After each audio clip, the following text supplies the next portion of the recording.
नमस्कार, मैं हूं आपके साथ वर्षा शर्मा और रुक करेंगे उत्तर प्रदेश की खबरों की ओर। खबर गाजियाबाद से है, जहां सीएम योगी आदित्यनाथ गाजियाबाद पहुंचे और यूपी के सीएम योगी आदित्यनाथ ने दुधेश्वर नाथ मंदिर में पूजा अर्चना की। मंदिर परिसर में भारी संख्या में सुरक्षा बल को तैनात किया गया।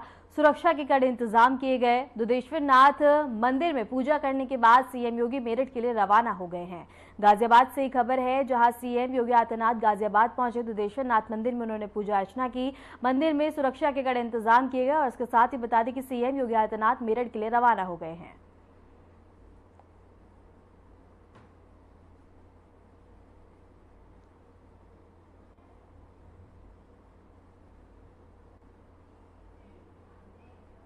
खबर मेरठ से है, जहां सीएम योगी आदित्यनाथ ने कांवड़ियों पर फूलों की वर्षा की। बता दें कि शव भक्तों ने हर हर महादेव के जयकारे लगाए। जय घोष के बीच कांवड़ियों में उत्साह देखा गया।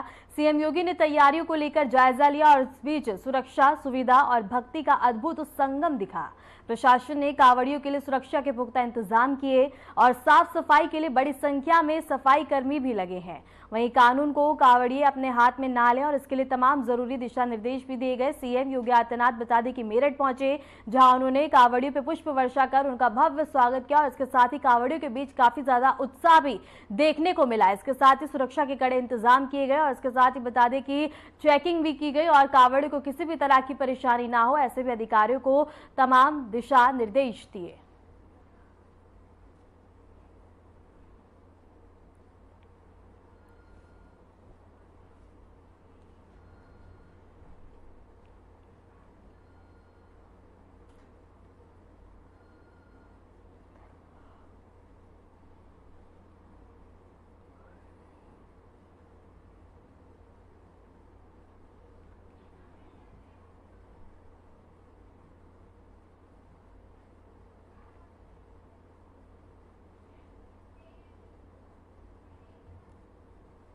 जल शक्ति मंत्री स्वतंत्र देव सिंह और खाद्य और रसद मंत्री सतीश चंद्र शर्मा आज बाराबंकी के लोदेश्वर महादेवा धाम पहुंचे। मंत्रियों ने शिवलिंग पर जल अभिषेक कर देश की खुशहाली की कामना की। इसके बाद दोनों मंत्री बाढ़ प्रभावित क्षेत्रों के स्थलीय निरीक्षण पर निकले। निरीक्षण के दौरान अधिकारियों को सख्त निर्देश दिए गए और कहा कि सरयू नदी की तराई इलाके जैसे गोरैया, अलीनगर और रानी मऊ गांव पर रखी जाए चौकस और इसके साथ ही नजर भी बढ़ाई गई। इसके साथ ही बता दें कि कार्यों में लापरवाही बर्दाश्त नहीं की जाएगी, दोषियों पर कड़ी कार्रवाई होगी।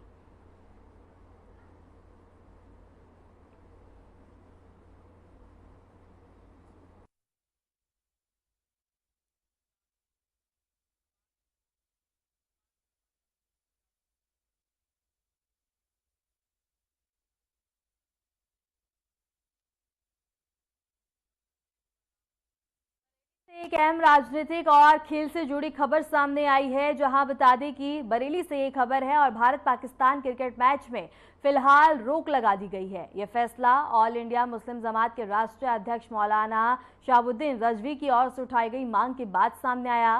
मौलाना रजवी ने केंद्र और इसके साथ ही बता दें कि सरकार से पाकिस्तान के खिलाड़ियों से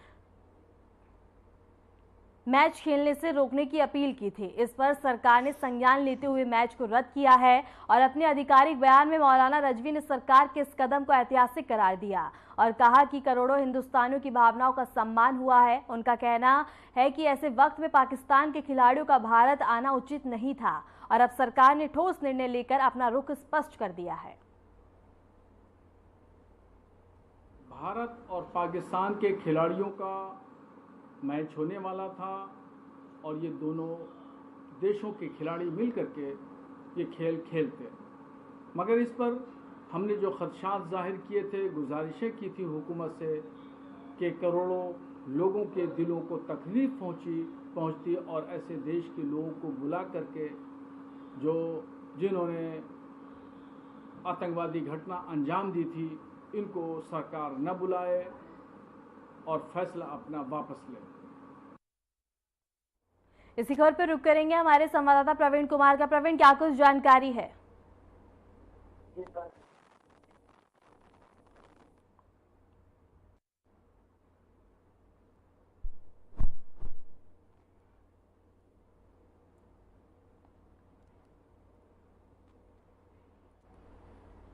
बरेली से एक खबर है जहां बता दें कि सरकार ने दिखाया सख्त रुख, भारत पाक मैच पे रोक लगा दी गई है। और इसके साथ ही बता दें कि मौलाना रजवी ने बड़ा बयान दिया, जहां बता दें कि मौलाना की मांग पर यह फैसला किया गया। और इसके साथ ही भारत और पाकिस्तान के बीच होने वाले मैच पे रोक लगा दी गई है और सरकार ने यह सख्त रुख अपनाते हुए ये बड़ा फैसला लिया। और इसके साथ ही बरेली से एक खबर है जहाँ मौलाना रजवी के इस बयान के बाद सरकार ने यह बड़ा रुख अपनाते हुए ये बड़ा फैसला लिया। और बता दें कि मौलाना की मांग पे ये फैसला हुआ है, जो भारत और पाकिस्तान के बीच होने वाले मैच को रद्द कर दिया गया है। इसके साथ ही मौलाना का कहना है कि ये हिंदुस्तान वासियों के लिए काफी ज्यादा, और इसके साथ ही बता दें कि कहा है कि उनकी सुरक्षा के मद्देनजर और ऐसे वक्त में मैच ना हो तो यही। और इसके साथ ही बता दें कि बरेली से ही खबर है।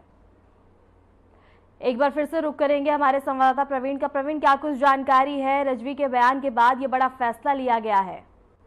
देखिए वर्षा, बिल्कुल ऑल इंडिया मुस्लिम जमात के राष्ट्रीय मौलाना शहाबुद्दीन रिजवी ने बरेली में सरकार का और मोदी सरकार को और उत्तर प्रदेश सरकार का पाकिस्तान में खिलाड़ियों को भारत इजाजत ना दी जाए, इसको लेकर उन्होंने शुक्रिया किया है। साथ ही साथ उन्होंने ये भी कहा है कि इस संबंध में प्रेस बयान दिया था उन्होंने कल, और हुकूमत को करोड़ों लोगों की भावनाओं को ख्याल में रखते हुए मैच कैंसिल करने पर उन्होंने शुक्रिया अदा करते हुए इस फैसला तहे दिल से स्वागत किया है। वर्षा, प्रवीण, अगर देखा जाए तो ये पूरा फैसला और जिस तरह की मांग मौलाना की तरफ से की गई है, ये क्या संदेश देता हुआ नजर आ रहा है? तो बिल्कुल देखिए, जिस तरीके से हालात जो चल रहे थे उसको लेकर उन्होंने पाकिस्तान पर जिस तमाम जो गतिविधियां चल रही थी, उसके बाद जब उन्होंने उससे पहले भी इस का बयान जारी किया था, मगर जिस तरीके से केंद्र सरकार से उन्होंने ये पाकिस्तान पर मैच पर रोक लगाई, तो कहीं ना कहीं इस फैसले को लेकर उन्हें दोबारा शुक्रिया अदा किया। जी वर्षा। प्रवीण, अगर देखा जाए तो इस फैसले के बाद, क्योंकि भारत और पाकिस्तान के बीच जब भी मैच होता है तो लोगों में काफी ज्यादा उत्साह रहता है, चाहे वो उनका मैच आने वाला हो या मैच हो रहा हो, लेकिन अगर इन सब में देखा जाए तो लोगों का क्या कुछ रुख देखने को मिलेगा और क्या कुछ उनकी तरफ से प्रतिक्रियाएं अभी तक सामने आई है इस फैसले के बाद? जी देखिए, बिल्कुल भारत पाकिस्तान का जब भी मैच होता है तो देखिए बिल्कुल ही देश के अंदर एक अलग ही माहौल देखने को मिलता है, और हर जो प्रशंसक होते हैं खिलाड़ी मैच देखने के लिए घटाघट स्टेडियम पे रहते हैं, तो इसको लेकर तमाम जो है इस बार जो मैच नहीं हो रहा तो कहीं ना कहीं अलग ही एक माहौल देखने को मिलेगा। वर्षा जी। ठीक है प्रवीण, आपको हम बनाए रखेंगे, फिर से आपका रुख किया जाएगा।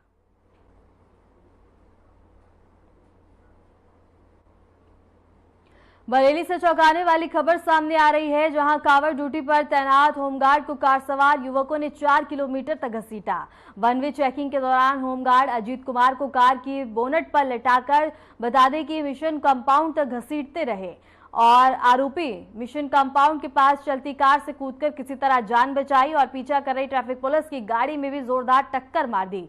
शनिवार रात की घटना ने शहर की सुरक्षा व्यवस्था पर कई सवाल खड़े कर दिए हैं, और इसके साथ ही पुलिस के हाथ अभी भी आरोपी फरार है। और इसके साथ ही लगातार पुलिस की ओर से छानबीन की जा रही है, और ये वीडियो सोशल मीडिया पे काफी तेजी से वायरल होता हुआ नजर आ रहा है।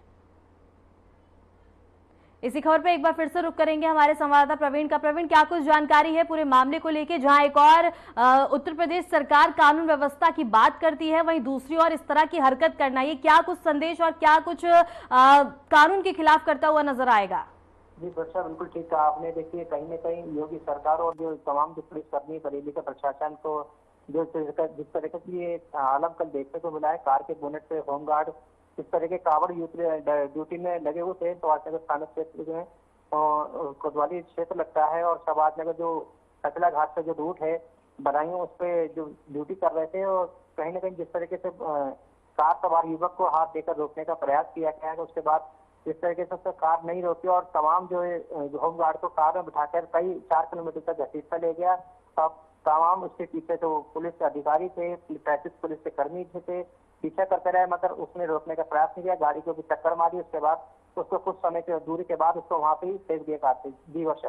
प्रवीण, अगर बात की जाए तो इस पूरे हादसे के बाद अभी जिसको घसीटा गया और इसके साथ ही आरोपी अभी तक फरार है, तो पुलिस की अब क्या कुछ कार्रवाई देखने को मिलेगी, क्योंकि अभी तक आरोपी फरार हैं? जी वर्षा, बिल्कुल देखिए, अभी कुछ समय देर पहले मीडिया सेल से अभी मुश्किल से आधे घंटे पहले ही ये आरोपी को गिरफ्तारी को लेकर एक वीडियो जारी किया गया, और पुलिस की बाइट भी इसमें आई। उन्होंने कहा है इस तरीके से उसने और माफी मांगता हुआ युवक हाथ जोड़ रहा है, और उस वीडियो में साफ तौर कह रहा है मुझसे गलती, इस तरीके की गलती भविष्य में नहीं की जाएगी। वर्षा। प्रवीण, इसमें पूरे हादसे में जो घायल है, अगर उसकी स्थिति की बात की जाए तो फिलहाल उनकी स्थिति किस तरह की है? फिलहाल देखिए वर्षा, कर उसकी स्थिति की बात क्या है, स्थिति अभी तक स्थिर है और किसी तरह की जान माल का कोई खतरा नहीं है। जी। प्रवीण, इस तरह के मामले आए दिन सामने आते हैं। सोशल मीडिया पे कभी कोई स्टंट करता हुआ नजर आता है तो कोई अश्लील वीडियो भी सामने आती है, और ऐसी वीडियो भी कई बार सामने आती है जो सोशल मीडिया पे वायरल होती है, क्योंकि इसमें सबसे ज्यादा बड़ी चुनौती प्रशासन की बन जाती है और प्रशासन लगातार कार्रवाई भी करता है और उसके बाद लगातार इस तरह के वीडियो आना। आखिर प्रशासन को क्या कुछ सख्त रुख अपनाना चाहिए अब? जी देखिए, बिल्कुल वर्षा, बिल्कुल ठीक है आपने। देखिए, इस तरह के वीडियो बात करें, मारपीट क्या करें, तमाम जो वीडियो जारी होते रहते हैं, तो उस पर कहीं ना कहीं सरकार को भी कदम उठाना चाहिए। और इस पे जो प्रशासन है, चाहे कहीं का भी वीडियो, तो वहाँ की जो पुलिस है उसको भी सख्त रुख अपनाना चाहिए। जी वर्षा। ठीक है प्रवीण, आपका बहुत बहुत शुक्रिया हमारे साथ जुड़ने के लिए और तमाम जानकारी साझा करने के लिए।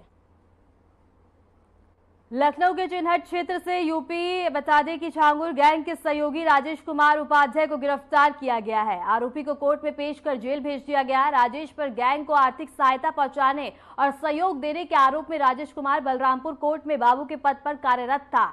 ईडी ने भी उसके ठिकानों पर छापेमारी की थी और उसके खिलाफ फंडिंग और कई अवैध संपत्तियों की जांच चल रही है। एजेंसियां अब उसकी बता दें कि साथी और उसके साथ ही नेटवर्क की गहराई से जांच कर रही है।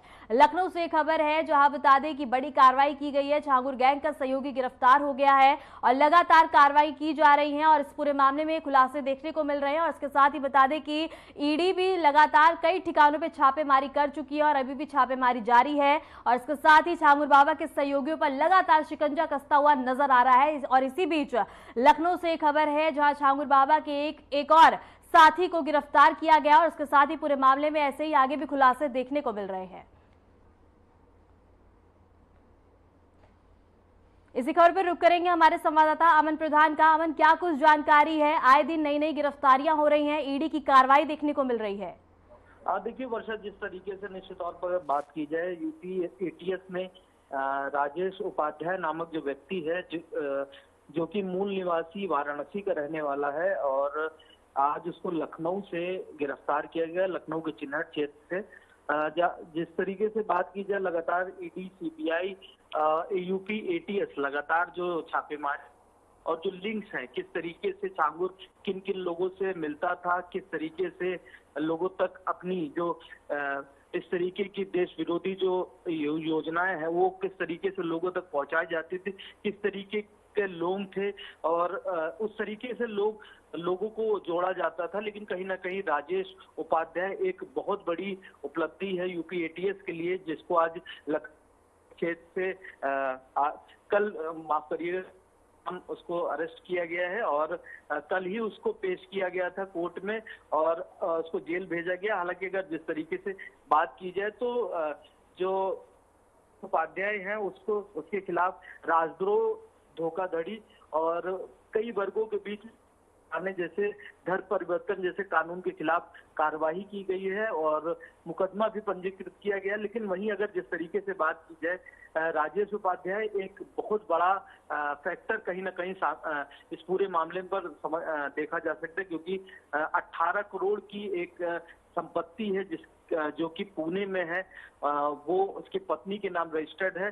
तो वो भी ईडी उसकी भी कहीं ना कहीं जांच पड़ताल में लगी हुई है। क्या धर्मांतरण से जुड़े मामले में ही जो पैसा राजेश उपाध्याय को दिया गया था झांगुर की तरफ से, क्या वो उसी संपत्ति में ही उस पैसे का इस्तेमाल किया गया? तो ये सब तमाम विषय हैं जिसके लिए लगातार ईडी हो, चाहे सीबीआई हो, चाहे यूपी एटीएस लगातार प्रयास कर रही है और लगातार अपनी जो उपलब्धियां हैं वो दिखा रही है। जी वर्षा। अमन, क्या राजेश उपाध्याय की गिरफ्तारी के बाद अब पूरे मामले में और भी जितने भी सहयोगी और भी गिरफ्तारी होनी बाकी है वो आसान हो जाएगी? तौर पर राजेश उपाध्याय, जिस तरीके से बात की जाए, एक बड़ा पहलू सामने आया है। जिस तरीके से यूपी एटीएस लगातार छापेमारी कर रही है और यूपी एटीएस लगातार जो सभी बैंक खाते हैं, चाहे छांगुर की बात कीजिए, चाहे उसकी जो उसकी बहू है, चाहे उसका बेटे हो, या जो व्यक्ति इस पूरे गिरोह में शामिल है, उनसे पूछताछ की जाती है। पूछताछ के बाद उनके सभी जो बैंक्स हैं उनको सीज किया जाता है। लगातार अगर जिस तरीके से बात की जाए, यूपी एटीएस इस पूरे मामले को हाई प्रोफाइल तरीके से रख रही है और छोटी से छोटी अगर कोई भी जानकारी होती है तो वो जरूर शेयर करता है और उस छोटी जानकारी को भी कहीं ना कहीं विस्तृत रूप दे करके उसमें से कुछ न कुछ लीड्स हासिल करता है। तो उस लीड का ही ये फायदा की इतनी बड़ी आज उपलब्धि इसको मिली है। कहीं ना जैसे अगर बात कीजिए अभी छांगुर के और भी कई गिरोह के जो सक्रिय सदस्य हैं उनकी भी छापेमारी के प्रयास कर रही है यूपी एटीएस को। कहीं ना कहीं बहुत जल्द इस पूरे मामले पर क्या कुछ चीजें किस तरीके से पूरा नेटवर्क गठित होता था, हालांकि जिस तरीके से बात की जाए विदेशी फंडिंग भी इस पूरे मामले पर दिखाई देती है, नेटवर्किंग दिखाई देती है, तो कहीं ना कहीं अलग अलग एंगल हैं, अलग से इस पूरे मामले को देखा जा रहा है। क्योंकि अगर राजेश उपाध्याय की बात अगर की जाए तो राजेश उपाध्याय बलरामपुर जिला कोर्ट में एक अर्दली के रूप में कार्यरत था। कहीं ना कहीं छांगुर को जिस तरीके से इस तरीके की विवादित चीजें थी उसके लिए लगातार अगर बात की जाए कोर्ट से किस तरीके से उसको रिलीफ दिलाया जाए, कोर्ट में किस तरीके से उसकी अवैध रूप से मदद की जाए, तो ये सब मामले थे। तो राजेश उपाध्याय कहीं ना कहीं यूपी एटीएस राजेश उपाध्याय से जब पूछताछ ईडी और एटीएस करेगी तो कहीं ना कहीं बहुत कुछ निकल के भी सामने आएगा। वर्षा, अमन, अगर देखा जाए तो क्योंकि लगातार छांगुर बाबा से पूछताछ की जा रही है, तो छांगुर बाबा की ओर से अभी तक क्या कुछ अहम खुलासे किए गए हैं? और जिस तरह से देखा जाए ये धर्मांतरण के मामले लगातार सामने आते हैं। अभी हाल ही में आज ही का बता दें कि आगरा से भी एक और छांगुर 2 निकल के आया है। तो अगर बात करें प्रशासन की, तो प्रशासन अब इसमें क्या कुछ अपना रुख दिखाता हुआ नजर आएगा और किस तरह की कार्रवाई करेगा ताकि आगे इसमें रोक लगाई जा सके? देखिए, निश्चित तौर पर छांगुर के मामले की अगर बात की जाए तो कहीं ना कहीं बहुत हाई प्रोफाइल मामला है, विदेशी फंडिंग का मामला है, विदेशी नेटवर्किंग का मामला है, और हाई प्रोफाइल पर बैठे कुछ लोग हैं उनका भी कहीं ना कहीं नाम सामने आ रहा है। तो कहीं तो ये बहुत बड़ा एक फैक्टर निकल करके आता है, क्योंकि धर्मांतरण उत्तर प्रदेश में कोई नई चीज नहीं है। धर्मांतरण काफी समय से कई अवैध लोगों द्वारा कराया जाता था, कहीं ना कहीं पैसे का लोभ दे करके या किसी की मजबूरी का फायदा उठा करके या प्रेम प्रसंग रूप से, अवैध रूप से, प्रेम प्रसंग रूप से। तो कहीं ना कहीं ये छांगुर जैसे जो ऐसे गिरोह होते हैं वो ऐसे परिवारों को तलाशते हैं कि जिनसे वो अपनी जो धर्मांतरण की जो अवैध धर्मांतरण की जो चीजें हैं वो इजिली कर सके। अगर वही बात कीजिए जिस तरीके से आगरा की बात आपने करी, तो आगरा का भी जो फैक्टर एक ऐसा है कि उसी से कोरिलेटेड करता हुआ, तो कहीं ना कहीं इन हम लोग पर यूपी एटीएस हो, चाहे यूपी एसटीएफ हो, चाहे अन्य सुरक्षा एजेंसियां हो, वो लगातार प्रयास कर रही हैं कि इस तरीके की अगर चीजें होती हैं तो कहीं ना कहीं उस पर नकेल कसी जा सके।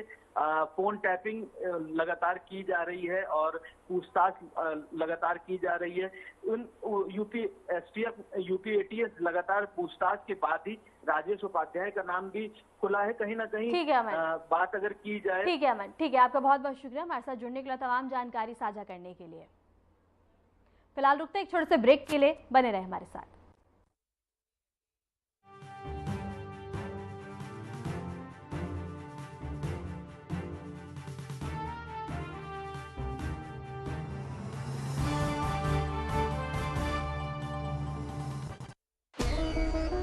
सावन की शुरुआत के साथ ही भक्ति और आस्था की कांवड़ यात्रा भी शुरू हो गई है।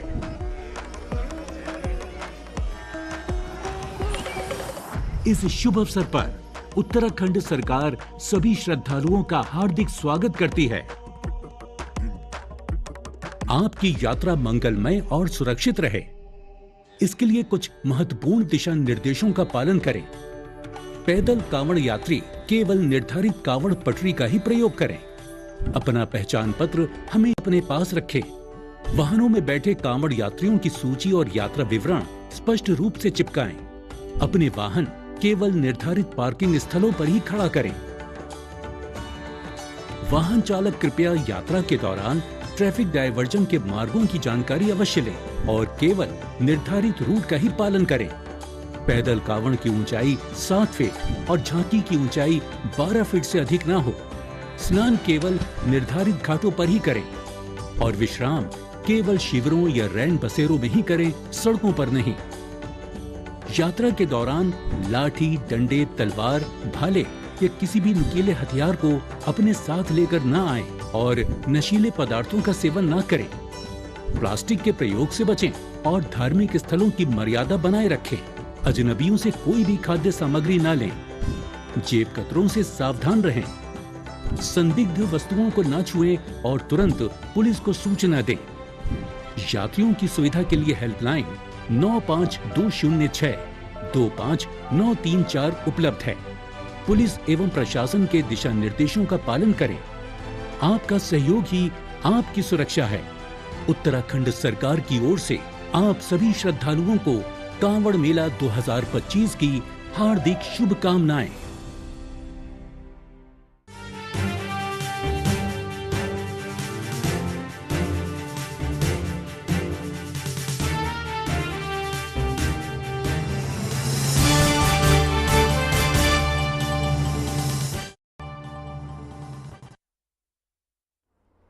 ब्रेक के बाद स्वागत है। खबरों में आगे बढ़ते हैं। बरेली के कोतवाली क्षेत्र स्थित इस्लामिया ग्राउंड में सोमवार देर रात पुलिस और बदमाशों के बीच मुठभेड़ हो गई।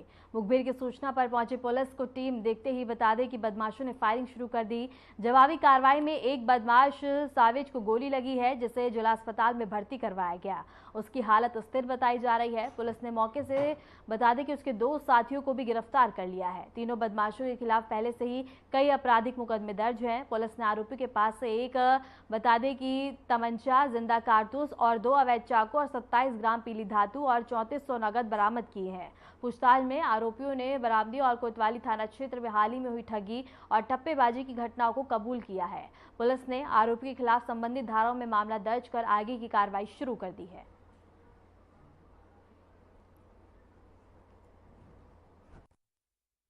इस्लामिया ग्राउंड में कुछ युवकों के होने की सूचना मिली, जिस पर कोतवाली पुलिस तत्काल मौके पर पहुंची।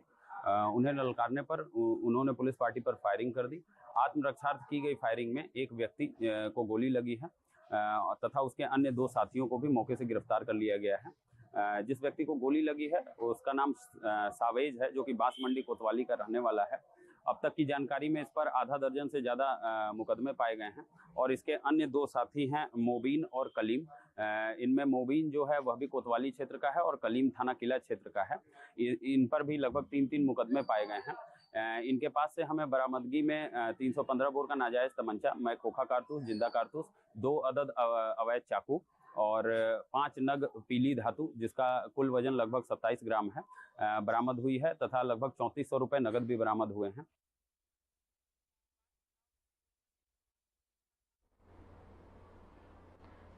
श्रावण मास मेले और कांवड़ यात्रा को लेकर बाराबंकी पुलिस सतर्क हो गई है। 21 जुलाई को लोधेश्वर महादेवा मंदिर में भारी भीड़ को देखते हुए ट्रैफिक डायवर्जन प्लान लागू किया गया और गोंडा और बहराइच से लखनऊ की ओर से आने वाले वाहन अब वैकल्पिक रूट से गुजरेंगे। वहीं लखनऊ से अयोध्या और बहराइच की तरफ जाने वालों के लिए भी बता दें कि नए मार्ग तय किए गए हैं।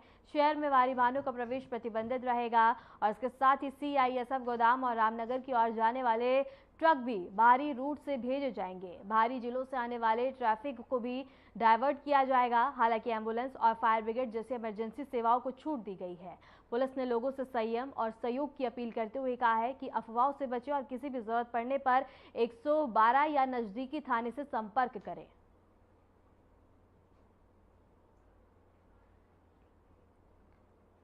खबर बंदायूं से है, जहां बिलसी तहसील क्षेत्र के गांव में अचानक बता दें कि LPG सिलेंडर में आग लग गई। आग की सूचना मिलते ही गांव के लोग मौके पर पहुंचे। ग्रामीणों ने आग बुझाने की कोशिश की, लेकिन आग पर काबू नहीं पाया जा सका, जिसके बाद गांव वालों ने जलता हुआ सिलेंडर को गांव के बाहर फेंक दिया, जिसका वीडियो सोशल मीडिया पर तेजी से वायरल हो रहा है। इसकी जानकारी डायल 112 पुलिस को दी गई और इस घटना की सूचना मिलते ही पुलिस मौके पर पहुंच गई।